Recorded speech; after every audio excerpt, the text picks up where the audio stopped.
Welcome to Why Is This Good, a podcast by the Naples Writers Workshop. I'm Christine, and I'm here with John. Hey, John. Hello. Okay, I picked a story called These Golden Cities by K. David Wade.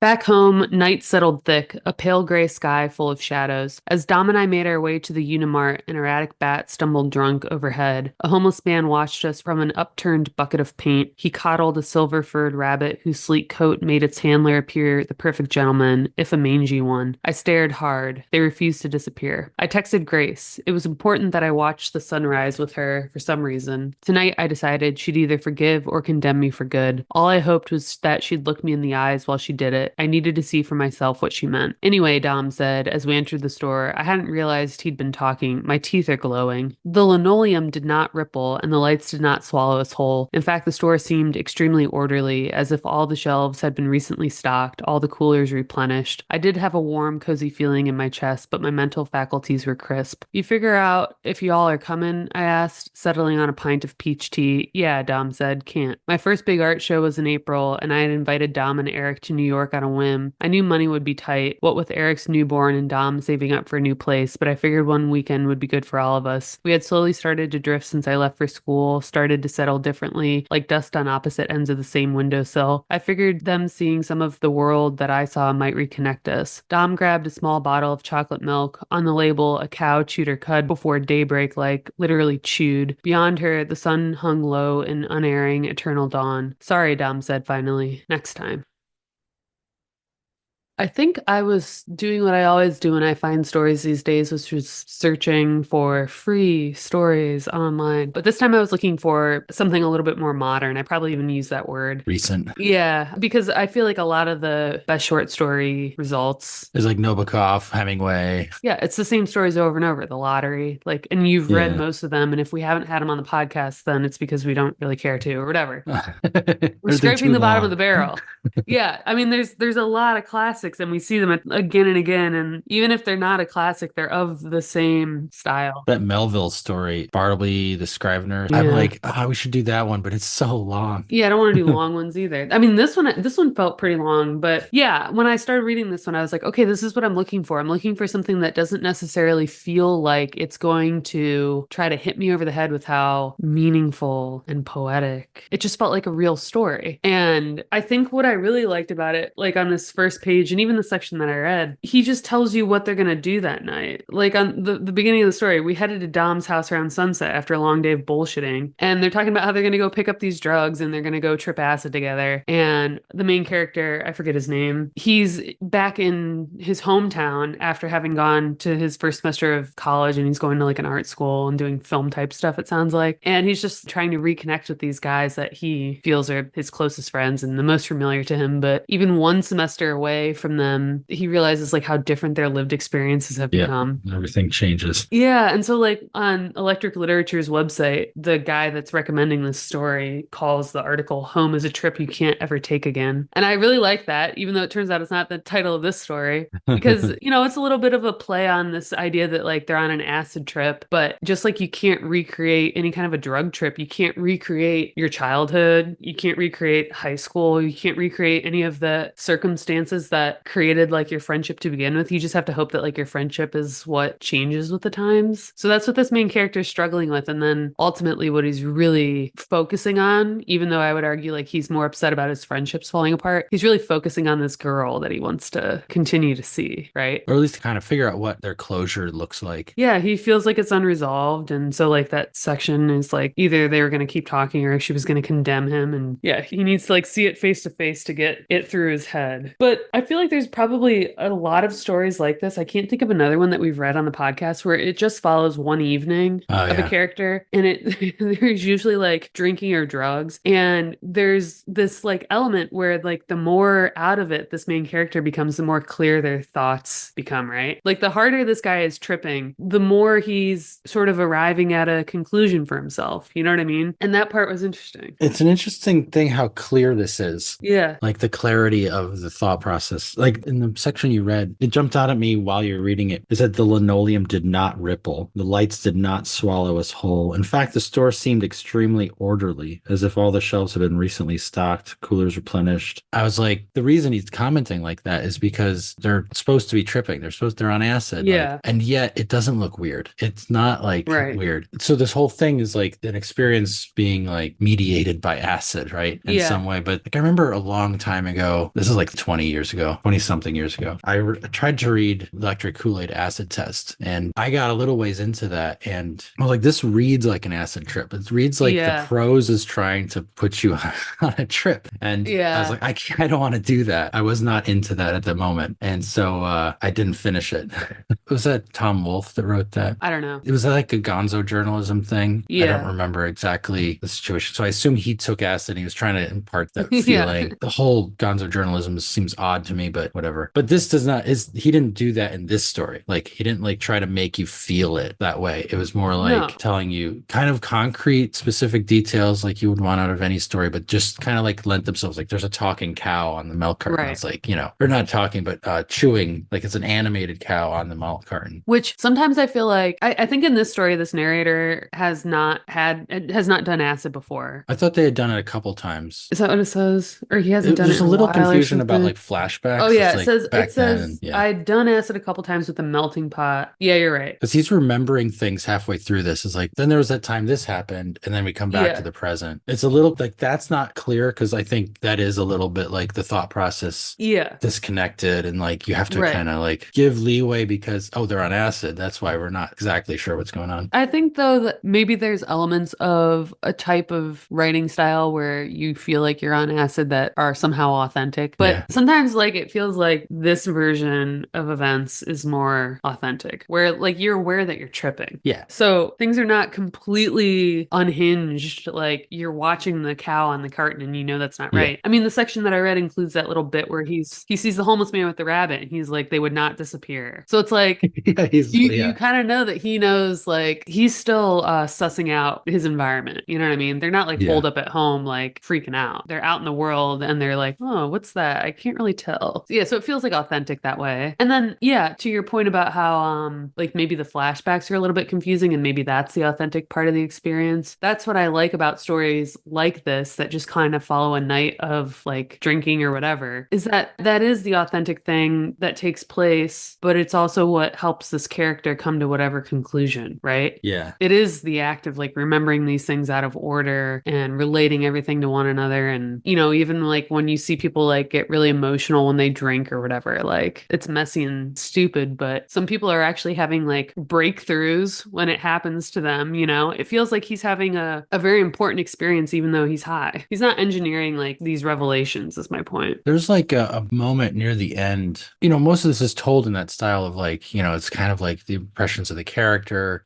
dialogue, a kind of immediate thoughts, like about like the milk carton or about the convenience store, like noticing the linoleum and kind of looking to see if it's warped, because, looking for the effects of the acid. But then there's this near the end, it says, I never had a trip hold me longer than 8 hours, and it had been 9 or so since we dropped. I felt residue, and then going through things, I felt a certain freedom wash over me, a pure breeze, a staying presence. And this is like impression. This is kind of character-based impressions, but then it steps back a little bit, and it's like almost like a comment or an editorial or kind of like a point of view outside of the fiction, like a omniscient narrator steps in, but you attribute it to the character as you're reading because you've been in his head all this time. Right. But it says that which we call home is simply that. It may change as we all change. It may never even be named, yet it remains inescapably familiar. And in that recognition lies the hope that a piece of you is unchanged too. I feel it's almost in a different style than the rest of it, right? But it's like, This is like my thesis statement. This is my realization after this night out. And I have to get to it. I have to put it in here. Like this could have even been the first line I wrote of this story. And then I had to wrap everything around it. And then it returns immediately back to, I arrived at Grace's house unscathed. It's back right into the moment. I think sometimes you can build a whole kind of story of immediacy in order to get to that like universal statement. You can't do that every paragraph, but you can step back like maybe once in a story. Maybe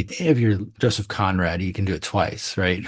But that's like the moment, right? that kind of everything builds to. And then the immediate fiction, the immediate immediate story, all the events and feelings, emotions kind of like lend support to that moment. I would say structurally, there's other takeaways you can have. There's other kind of like feelings that you can get from this story, but that feels like a stylistic standout because of the way it's presented. Yeah, and like you said, you can only do it maybe once or twice, but it's because you have to earn it, and because it is such a departure, and because it is kind of like slapping the reader over the head in a way. We don't want to see you be too clever too often, and if we haven't understood that that was the conclusion you were about to like articulate in that section, then we've missed the point entirely, right? Like Yeah. you haven't earned it. The great thing about this is it goes on after that and it allows another feeling to happen. Like you have the character come to this like this kind of peace about things and then it keeps going. And so there's more, there's like, I want to say resolution Yeah. to that. So you can kind of see its effect on things after the fact, which is nice. And then, I mean, like you said, the story goes on from there, but it very quickly wraps up. And it's this next final part is when he's finally with Grace. And that feels, the section that we're talking about feels like the point of the story and the closest he's going to get to a resolution with Grace, right? Which is Yeah. that we might not end up together, but we still had something and that's still like intact. You know what I mean? Like, even though this fell apart and maybe this narrator's to blame, there's still something that was real and true. And they both know it existed, even though it's not going to happen I anymore. marked that moment. I love that moment because let me read that. It says, "We didn't speak, not with words anyway. We brushed arms once, accidentally. And when our elbows touched again, I understood Grace was soothing me. My heartbeat boomed in the space between us. There was nothing really to say. She'd finish senior year and head off to college, somewhere far enough away to cut her hair and become someone new. I'd spend the semester in Italy, weekends in random European hostels, and then head back to New York, where some friends and I had just signed a lease on a Williamsburg loft. The next time we saw each other, Grace and I, we might not even notice, only a feeling inside an airport, a vague second glance on passing trains. Or maybe there'd be more. Grab a drink, try again. That would be okay too." And I was like, this is like an emotional culmination where he's coming to accept what's about to happen, like the rest of his life. But the comment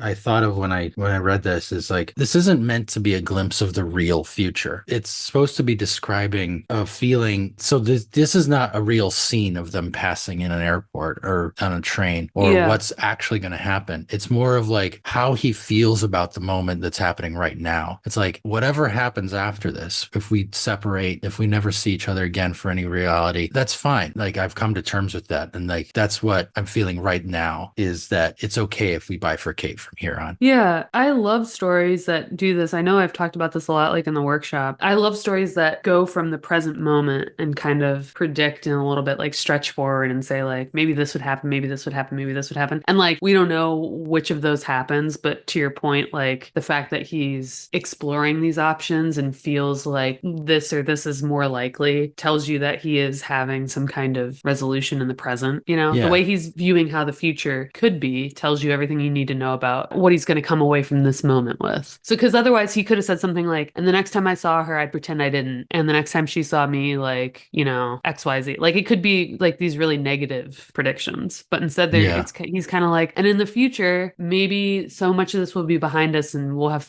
given so much of it or forgotten that like we'll be able to be new versions of ourselves without any like baggage. It'll be okay. Yeah, yeah. This is almost like Bullet in the Brain was the whole story about being that moment. And this is just like a Yes. tiny little version of that for a paragraph. Yeah, and probably the right amount for a story like this. So even though he doesn't have all these like super powerful sections like that last, like what we just summarized, or this one paragraph which we're describing as like a departure that's kind of like the nail on the head for this story. There's so many little things that are happening throughout with Dom and with all of the other friends that he's encountering, which are like reinforcing this idea for him that things are being severed, right? That Yeah. whatever reality or like impression he had of whatever relationship is like firmly in the past and cannot be recreated and won't be the same going forward. But he's having to like become okay with each time it happens, right? Every Yeah. time he like sees someone, it's like he's encountering them again for the first time and he's kind of aware of it. And even though he's like trying to have a good time tonight, he keeps thinking about how this is one night and the next semester of his life is going to be in a foreign country. He doesn't even know what it's going to look like, but he can safely assume that it's going to change him dramatically because going to school in New York did. Yeah. And he's just like lamenting all of this before it's even come to pass. I like it because it feels really familiar. I didn't go to college like far away, but when you're at that age, like you still know that it's pivotal. You just don't know how it's going to shake out. Yeah. You can feel it even if even if you're not analyzing it, it's like lurking in the background always. You mentioned like all the friends and stuff. One of the things I really like about this is how the narrative choreographs all these random people that just show up to Yeah. be like a name. And then you don't, as a reader, I don't know who that name I don't know is. who they are. Yeah. But then you kind of get a sense of them very briefly, and then they're gone. And it kind of mimics his like, oh, I know this person's name. I remember them from before, but I've changed and they've changed and everything's different. And I'm not exactly sure where we're standing. I'm also on acid. So it's like you get a couple of impressions of people and Yeah. then they flit away as a reader. And that's kind of his experience of it too. I just thought that the choreographing, a lot of stories are like you get really intense into one perspective, maybe two characters, and they might meet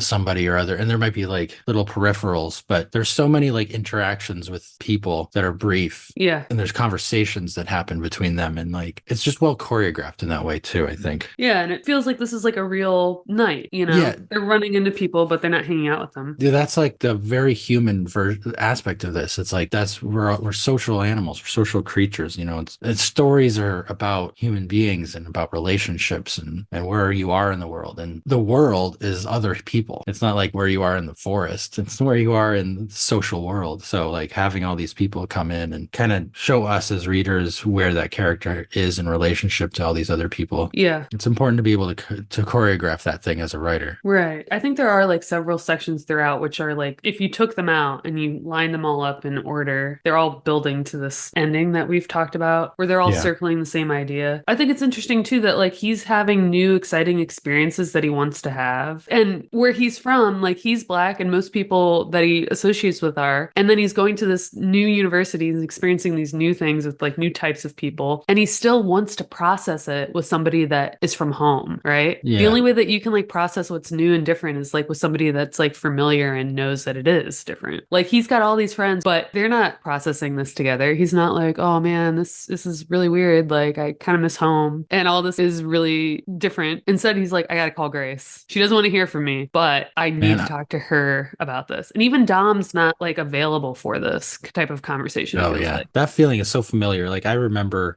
articulating it, but I do Yeah. remember the feeling of it. Like all the new experiences that were happening away from home, and then you reach back to a friend's. It's almost like an anchor. It's almost like you want to reconnect with them in order to process what Yeah. happened or what is happening, how things are changing, how the possibilities in the world, or just to like kind of retreat into something familiar briefly as like a safe haven. There's like a lot to that. It's so fertile for storytelling. Yeah, this is like a tender little age, like Yeah. new college kids. And what's funny about it, and what maybe feels like you mentioned reading the story, I'm feeling old.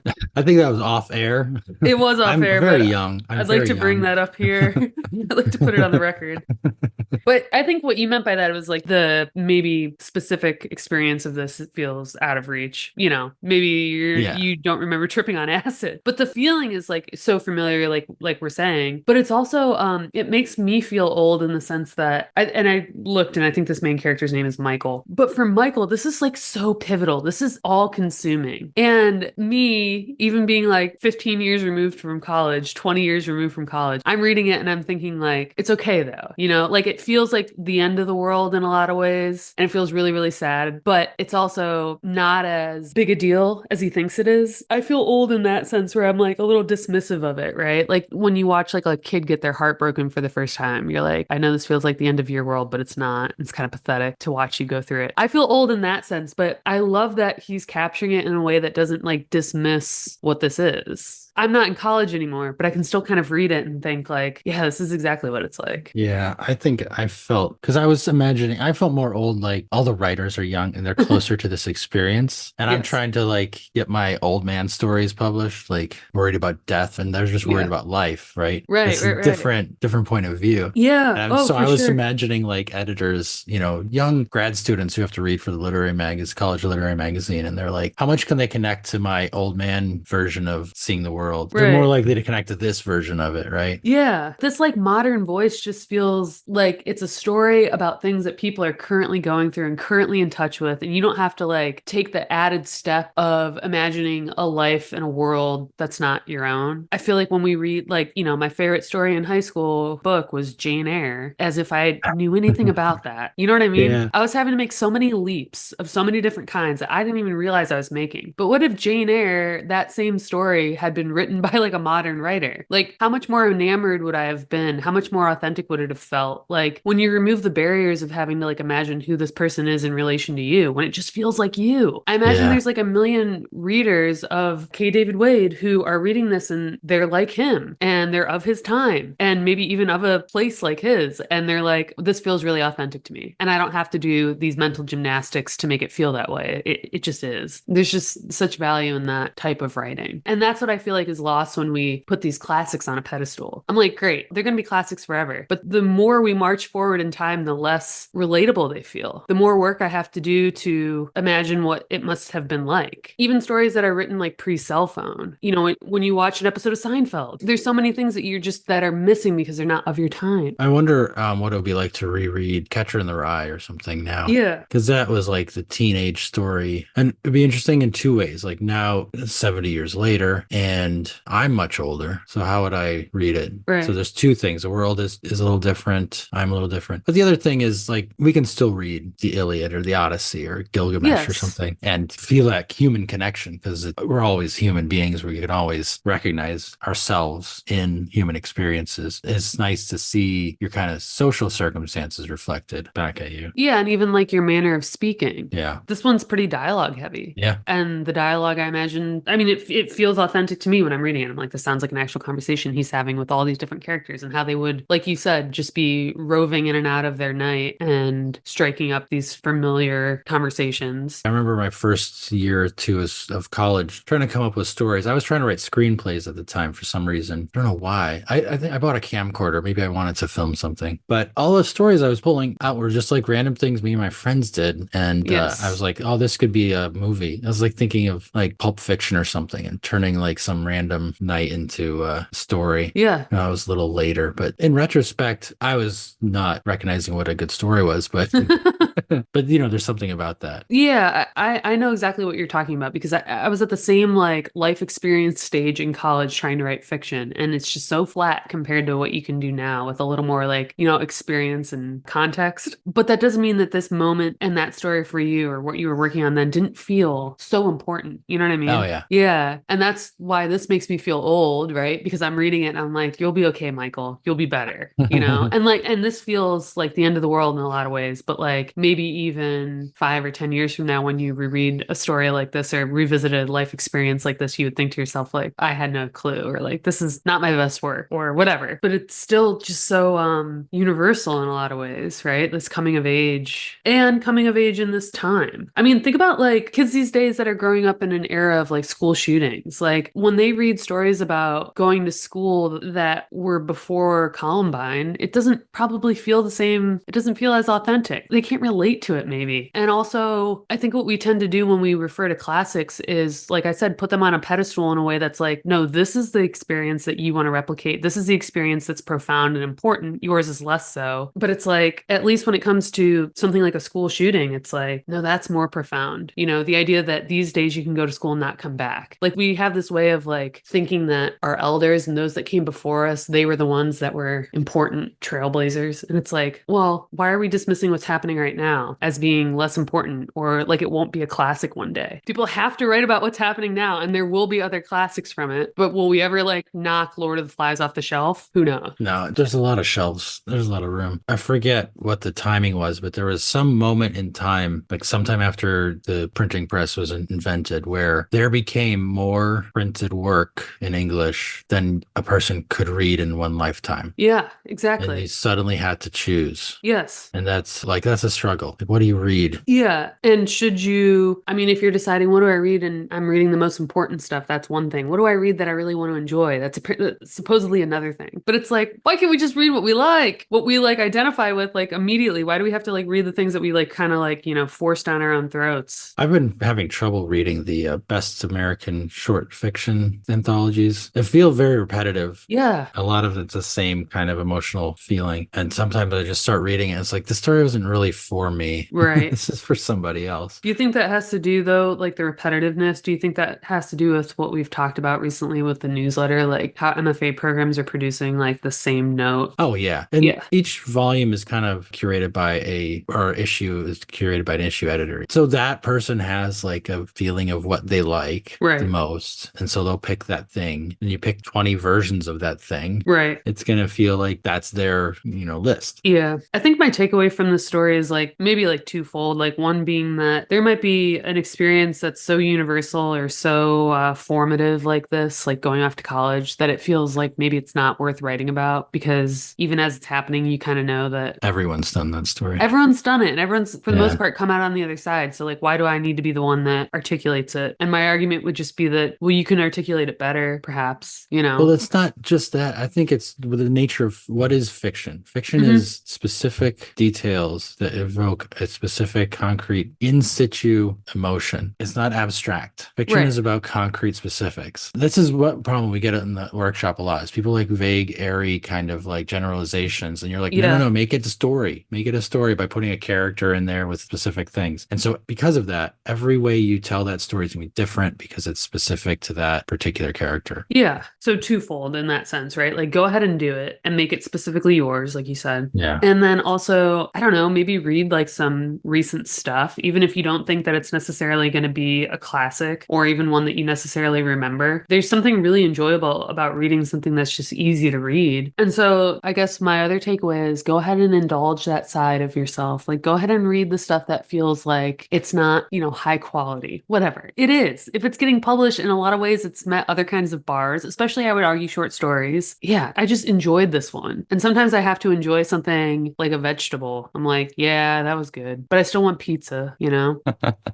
That's right. And that's what this feels like. I'm full either way. Come on. Well, my takeaway is very different, but I was thinking about this structurally. There's a lot of consternation over what is the structure of a short story. And I was like, this is a really interesting, it's like a structureless almost, but the structure is just like a series of kind of moments, right? It's just like a thing and then a thing and then a thing. And they kind of build towards like there's threads in them. The whole thing is about him trying to get, it's almost a quest, right? How do I get to Grace at the end? But it's not even obstacles along the way. It's just like Yeah. moments along the way he has to kind of traverse to get to the end. And I always think of moments in a story as being emotional beats, like emotional moments. And not every moment in this story is like dripping with emotion, but they're just like these little kind of stepping stones of emotion along the way to that final, Yeah. everything's going to be okay feeling at the end. Yeah, they're all like in that same vein, like that same like weird melancholy. They're all building. Yeah. And the structure is simple. The structure is just this moment leads to this moment, leads to this Right. moment, leads to this moment, leads to the end. So I like that as like a kind of a guide for like structure doesn't have to be complicated. Structure doesn't have to be like, there's all kinds of different advice on how structure works and like Right. rising action, falling action, climaxes, and all this stuff. It can just be this leads to this, leads to this, leads to that. It's like just causation. Yeah. It's like hitting billiard balls on a table. This one knocks into that one, which knocks into that one, which knocks into that one. Yeah. And then you get to the end. So are you saying that like this is or isn't like a recognized structure, or it's just like this works too? You know what I There mean? might be something in there that I didn't really, because I just, read through it and that was just my thought at the end. And part of it is the way that it's like actually structured on the page or on the website is like just section. Yeah. So it gives that feeling of just like things that cascade, but there's probably more to it than that. But I don't think it needs to be more to it than that. Right. You can do a lot within that structure. There's like different avenues to follow. Right. Like you can have like small things in the beginning and big things at the end and like weight it in different ways. Yeah, and he does, like you said, have some flashbacks and things where you're kind of wondering, when did this happen? Well, moments don't even have to be narratively linear. They're just Yeah. emotional moments that happen in a kind of a way that makes sense. Yeah. A way that feels right. Like, Yeah. there's some connection between them. And you kind of like, you get to the end of one and you're like, okay, now the next one has to carry that feeling forward and then move on to a new thing. And that happens. Yeah. This feels like a real night in that way. Yeah, that's a good thing to say because, sometimes those best nights that you remember from when you're young like this Yeah. is like they all felt like they culminated. I remember this random night ended with like this girl driving her car on a soccer field trying to do donuts but failing. And then we went home. And Yeah. like that felt like this Pivotal. culmination to like this Yes. whole series of things that had happened before. It's not really, but it just feels that way. Yeah. And there's something about being of that age and like Yeah. under the influence that makes everything feel important, but it's worth capturing. All right. Thanks, guys. If you enjoyed this episode, consider joining our Patreon. Your support helps us keep the show running. Find out more at patreon.com/whyisthisgoodpodcast. And for industry news, writing tips, and great short fiction, join our Facebook group at facebook.com/groups/Naples Writers Workshop. You can also subscribe to our monthly newsletter at napleswritersworkshop.com.